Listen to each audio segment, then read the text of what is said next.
日本時間10月28日のワールドシリーズ第3戦で4度の申告敬遠を含む5つのフォアボールと後半は完全に勝負を避けられてしまった大谷選手。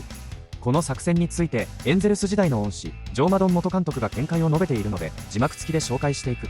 I want to start with the intentional walks to Shohei Ohtani and your thoughts strategically. Obviously, you had Ohtani on your Angels club, but it was with 1 out in the 9th, nobody on, 2 outs in the 11th, nobody on.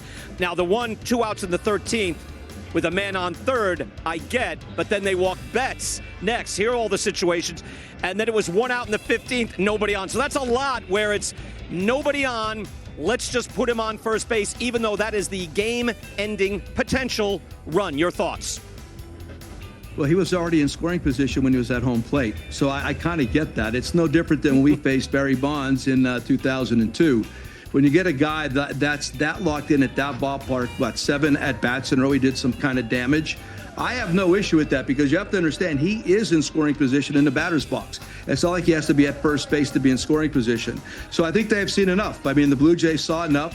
At some point, you just have to make that decision. Probably was talked about before the game. Game's in progress. He keeps lighting them up.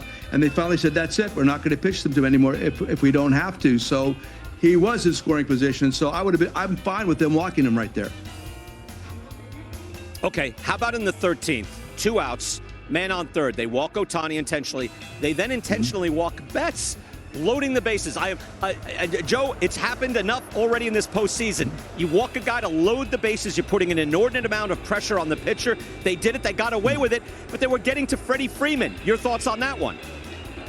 Yeah, I didn't get that one, quite frankly, because first of all, Mookie's not swinging the bat well. He's popping the ball up to the first base side. He's late on everything. Lauer has a tendency to walk people on occasion. So you're putting a lot of pressure on him right there. I'd have had him pitch to Mookie. Doesn't have to give in. For me, I would tell my pitcher in that situation, there's no such thing as a fastball count. If you get behind at a count, just keep trying to make your pitch. You don't have to go after him. And thus, if you then walk him, that's fine. But to walk Mookie there for Freddie, I didn't quite get that. I mean, Freddie obviously did it at the end of the game. But that one, to me, I disagreed with.